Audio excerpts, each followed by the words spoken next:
Hello everyone and welcome to Hopeful Moments 1. Today, we will be listening to a story about a tense situation between the writer, OOP, and a neighbor who believes she owns the entire building they live in, even though in reality, she only owns an apartment. This neighbor has continually crossed boundaries by attempting to invade OOP's private space, such as trying to open the door to their home without permission just to pet their cats. She also causes a scene, shouting and even resorting to insults and threats when she doesn't get what she wants. Today's story will take you through an unexpected situation. The tense confrontation between OOP and the neighbor culminates when OOP's significant other intervenes, threatening to call the police if the neighbor doesn't stop. In the end, she merely glares at them and storms off without taking any further action. If you find this story interesting and full of valuable lessons, don't forget to like, share, and subscribe for more meaningful insights. She really wanted to pet my cat at first. I thought everything between me and my neighbor had passed, that she had calmed down and I wouldn't have to deal with any more unpleasant situations. This feeling came after a period of quiet, although I still occasionally heard her arguing with the neighbor upstairs. But those arguments seemed insignificant, and I told myself everything had probably settled. However, this afternoon, an incident occurred that made me realize that I might have misjudged her, and I still couldn't fully understand the way this neighbor thinks.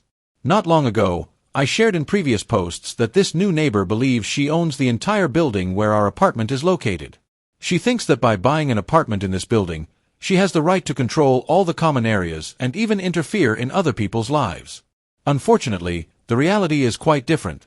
She only owns a small apartment in the building.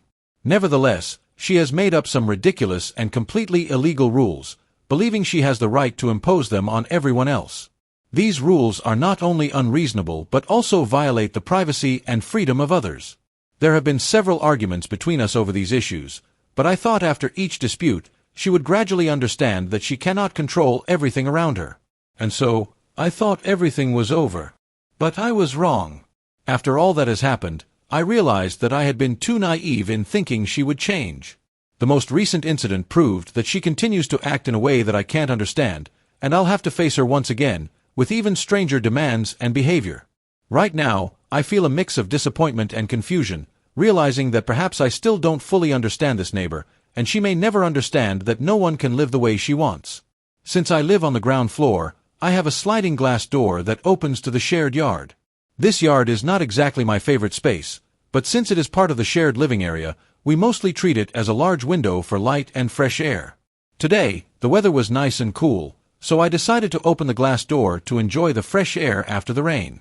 However, I locked the screen door to ensure safety and protect against mosquitoes or insects. After a rainstorm, the house usually smells musty, and I wanted to ventilate it to ease that stale air. Every time the door is open, my cats usually sit nearby, watching the birds outside as if they're enjoying the space they can't reach. These are the peaceful moments I cherish. So, when I was feeling a bit tired and my significant other suggested we rest for a while waiting for the washing machine to finish, I agreed. It wasn't an official rest time, but I thought today was very quiet and there was nothing to worry about, so we laid down to rest.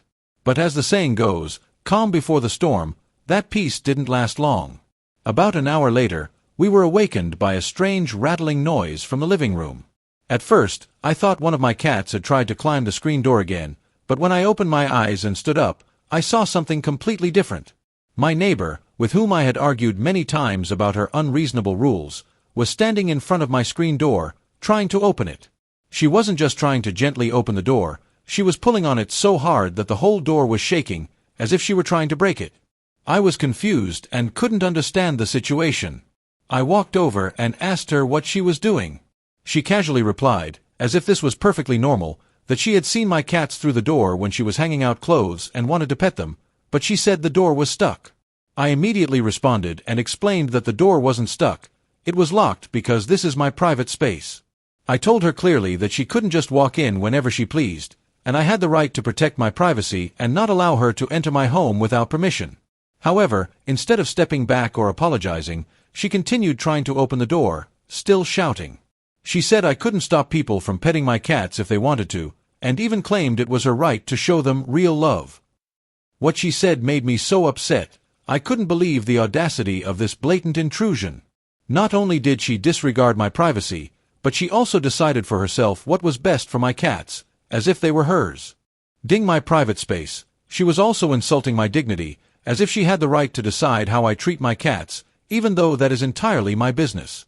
At that moment, I was tired and fed up with being yelled at in my own home, the place I had worked hard to make my own. I tried to stay calm and keep my composure. The anger was boiling inside me, but all I could do was force the sweetest smile I could muster. It felt like my smile wasn't sincere anymore, but just a way to calm down the tense situation. I politely but firmly told her to leave, saying she had no right to stand there and interfere in my private life any longer. If looks could kill, I'm sure my cats would have already eaten me alive by now. The glare she gave me when I said those words felt like it could burn me to the ground instantly. From anger to disdain, she looked at me as though I was her greatest enemy. It felt like I was nothing but prey in her eyes, being hunted and unable to escape. But then, as she tried to open the door again, my boyfriend finally stepped outside. He had heard the yelling and couldn't sit still anymore. He made it clear and serious that if she didn't stop, he would call the police. This was when things got more serious, and it seemed like she realized there was nothing more she could do in this situation. After glaring at us with anger, she finally released the door and stormed off, walking away with hurried and frustrated steps. Even though she left, I didn't feel relieved at all.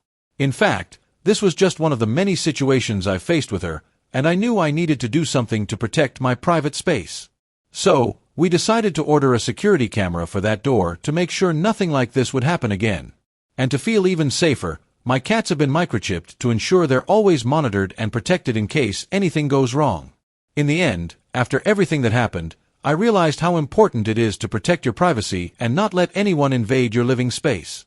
While facing invasions of privacy and disrespectful behavior can make you feel angry and exhausted, staying calm and determined in such situations will help you protect yourself and what you value.